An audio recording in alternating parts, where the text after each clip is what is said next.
Hello everyone, welcome to my YouTube channel UPSC with Rashmi. UPSC 2024 prelims exam के लिए आज हम विज़न आईएएस का करंट अफेयर्स वाला जो सेक्शन है उसे डिस्कस करेंगे। यानी आज की वीडियो में हम करंट अफेयर्स से रिलेटेड क्वेश्चंस डिस्कस करेंगे। तो शुरू करते हैं आज का वीडियो। हमारा आज का करंट अफेयर्स का पहला क्वेश्चन है,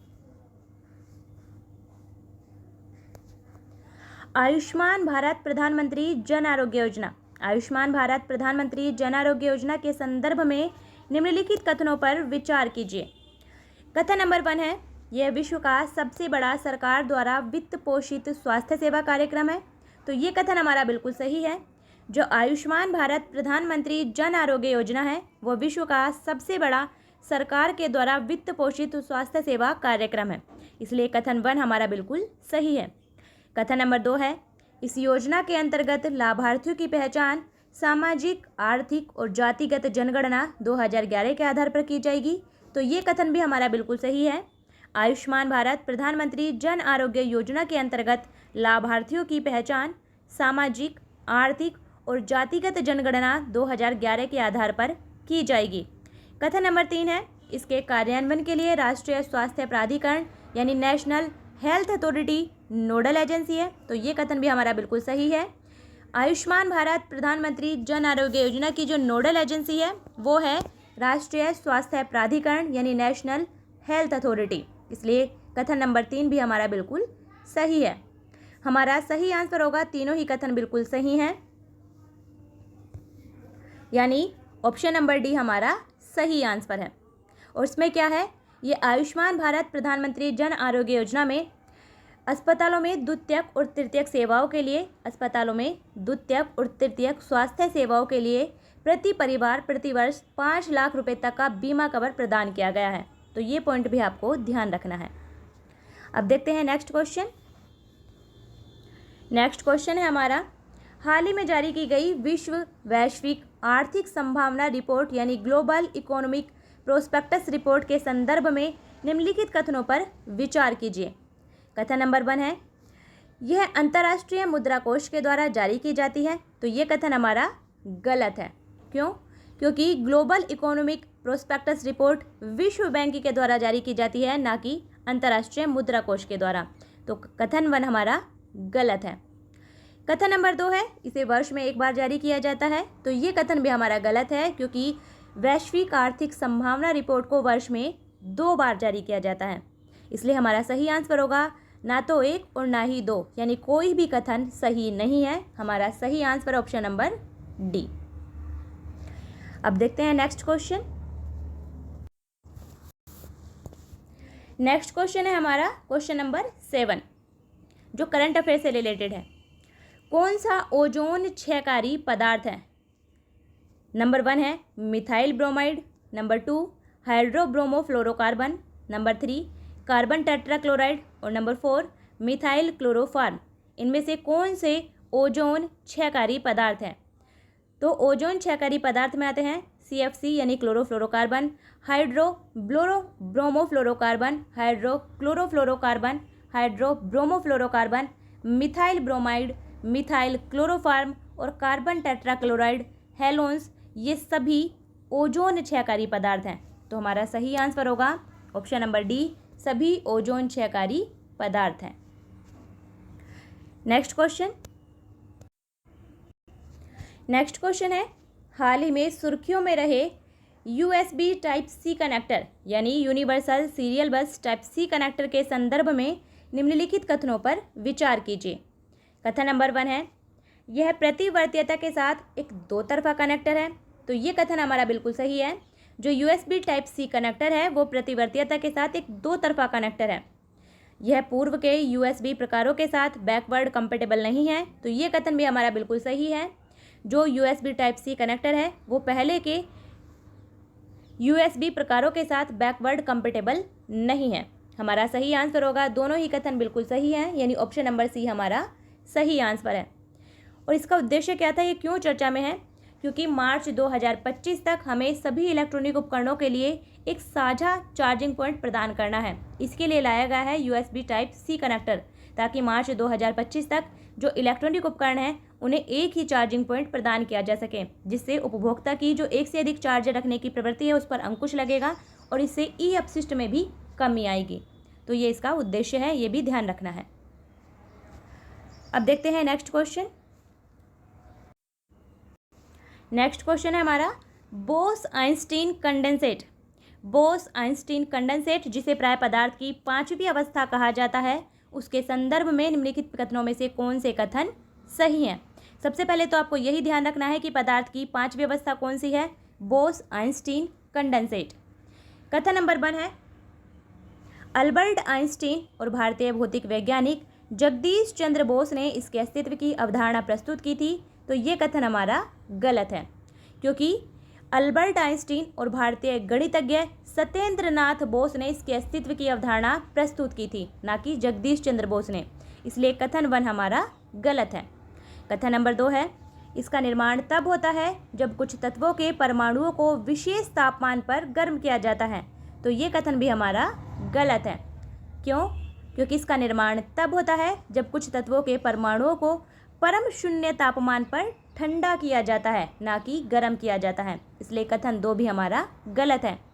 कथन नंबर 3 है इसका उपयोग परमाणु लेजर और परमाणु घड़ियों के निर्माण में किया जा सकता है। तो ये कथन हमारा बिल्कुल सही है। बोस-आइंस्टीन कंडेंसेट जो पदार्थ की पांचवी अवस्था है, उसका उपयोग परमाणु लेजर और परमाणु घड़ियों के निर्माण में किया जा सकता है। हमारा सही आंसर होगा केवल कथन 3 सही है, यानी ऑप्शन नंबर बी हमारा सही आंसर है। नेक्स्ट क्वेश्चन है हमारा हाल ही में सुर्खियों में रही ज्वारीय विघटन घटना यानी टाइडल डिस्रप्शन इवेंट का निम्नलिखित में से कौन सा सर्वोत्तम वर्णन है? ये ज्वारीय विघटन घटना क्या है? ऑप्शन है ए, यह 2 दैनिक ज्वारों के बीच समांतराल की समाप्ति है। ऑप्शन बी, यह पृथ्वी के चुंबकत्व का व्युत्क्रमण है। ऑप्शन सी, यह चंद्रमा की सतह पर एक गुरुत्वाकर्षण विसंगति है। और ऑप्शन डी, यह ब्लैक होल के द्वारा किसी तारे का विनाश है। इसका सही आंसर है ऑप्शन नंबर डी, ज्वारीय विघटन घटना। यह ब्लैक होल के द्वारा किसी तारे का विनाश है। जब ब्लैक होल के द्वारा किसी तारे को अपने में समाहित किया जाता है तो उस खगोलीय घटना को नाम दिया जाता है ज्वारीय विघटन घटना, यानी टाइडल डिस्रप्शन इवेंट। इसलिए इसका सही आंसर है ऑप्शन नंबर डी, यह ब्लैक होल के द्वारा किसी तारे का विनाश है। नेक्स्ट क्वेश्चन है हमारा वर्तमान में निम्नलिखित में से कौन सी सेवाएं सूचना प्रौद्योगिकी मध्यवर्ती संस्थानों के लिए दिशा निर्देश और डिजिटल मीडिया आचार संहिता नियम 2021 के तहत विनियमित हैं? इनमें से कौन सी सूचना प्रौद्योगिकी सेवाएं, यानी इनमें से कौन सी सेवाएं इस नियम के तहत विनियमित हैं? नंबर 1 है सोशल मीडिया साइट्स, ये भी है। नंबर 2 है ओवर द टॉप यानी OTT स्ट्रीमिंग सेवाएं, ये भी है। ऑनलाइन गेमिंग सेवाएं, ये इसके अंतर्गत विनियमित नहीं है। नंबर 4 है डिजिटल समाचार साइट्स, ये भी हैं। तो हमारा सही आंसर होगा 1, 2 और 4 बिल्कुल सही है, यानी ऑप्शन नंबर सी हमारा सही आंसर है। सूचना प्रौद्योगिकी मध्यवर्ती संस्थानों के लिए दिशा निर्देश और डिजिटल मीडिया आचार संहिता नियम 2021 के तहत विनियमित सेवाएं हैं social media sites, OTT streaming सेवाएं और डिजिटल समाचार साइट्स।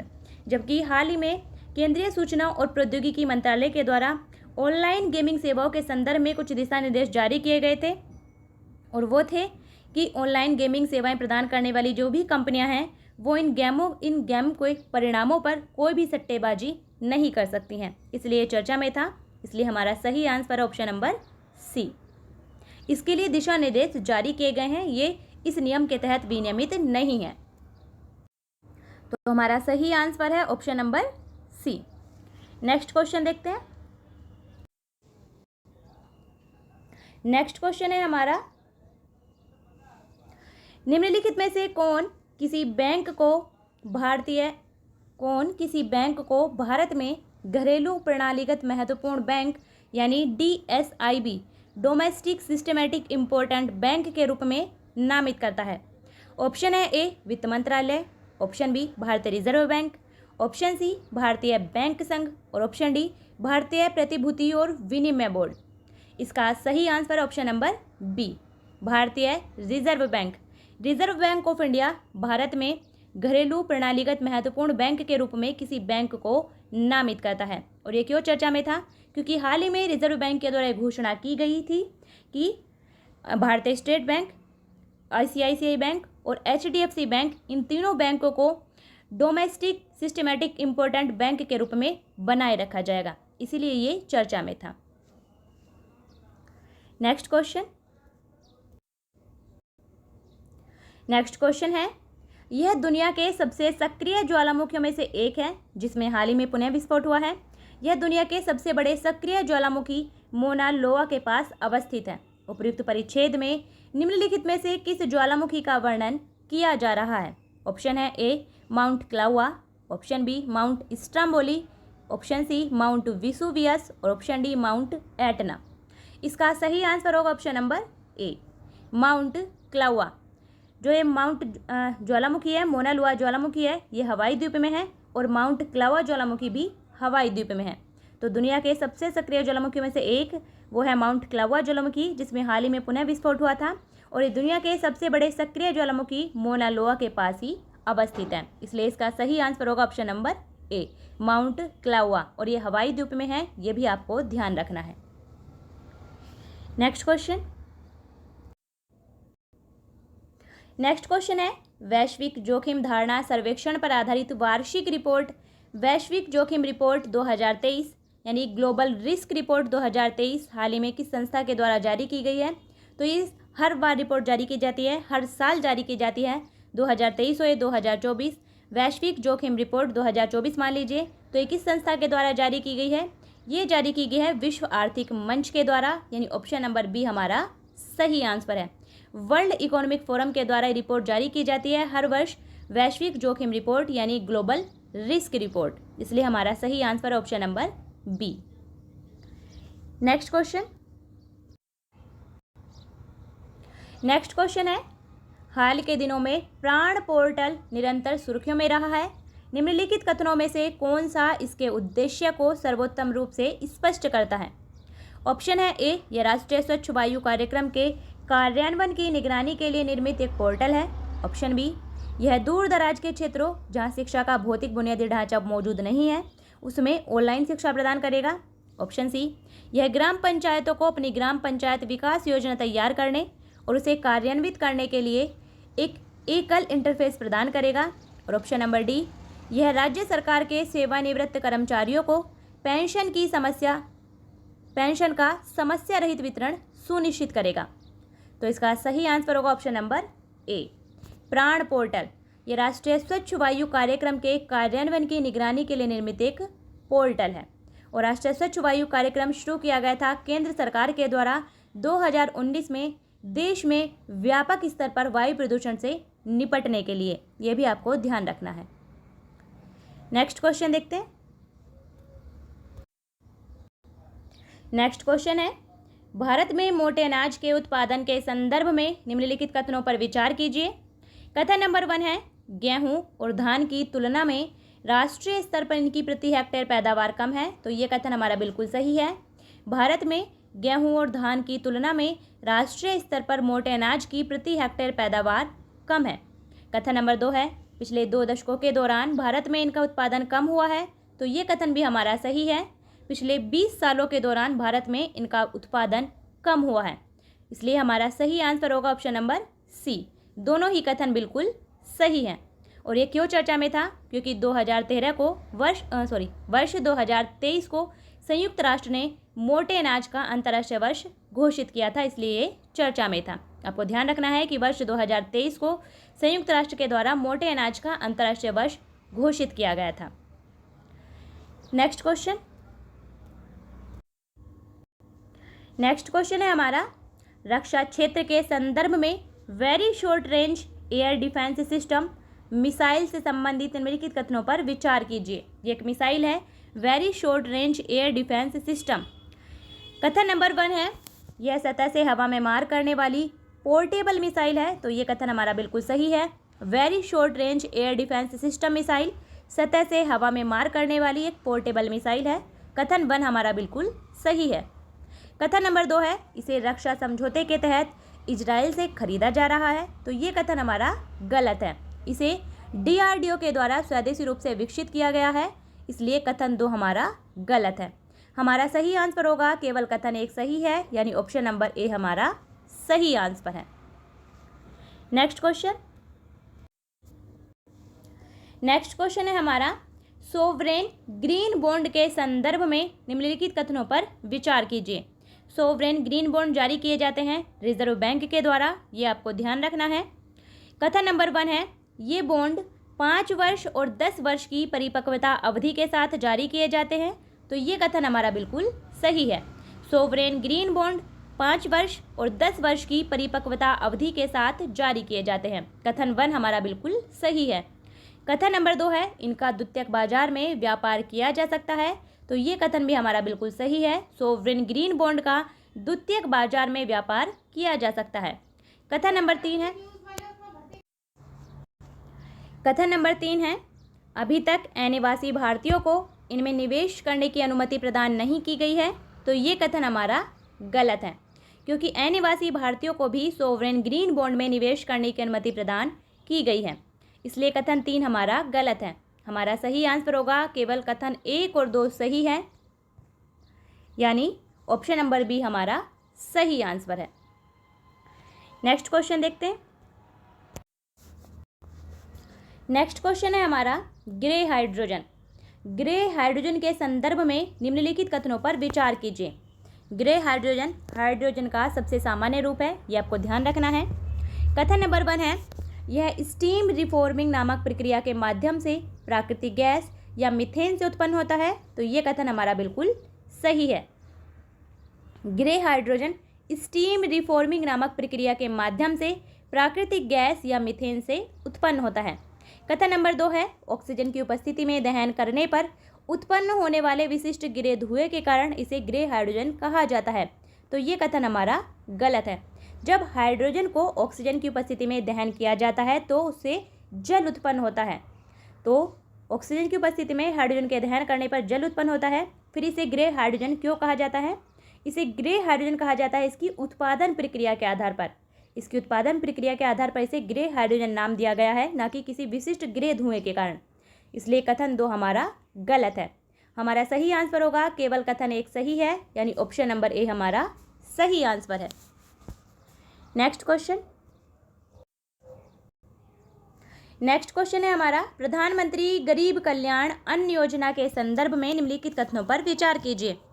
कथन नंबर 1 है, यह राष्ट्रीय खाद्य सुरक्षा अधिनियम 2013 के तहत शामिल अंत्योदय अन्न योजना और प्राथमिकता वाले परिवारों के लाभार्थियों को निःशुल्क खाद्यान्न प्रदान करने के लिए एक एकीकृत खाद्य सुरक्षा योजना है। तो ये कथन हमारा बिल्कुल सही है। प्रधानमंत्री गरीब कल्याण अन्न योजना राष्ट्रीय खाद्य सुरक्षा अधिनियम नेशनल फूड सिक्योरिटी एक्ट 2013 के तहत शामिल अंत्योदय अन्न योजना और प्राथमिकता वाले परिवारों के लाभार्थियों को निःशुल्क खाद्यान्न प्रदान करने के लिए एक एकीकृत खाद्य सुरक्षा योजना है।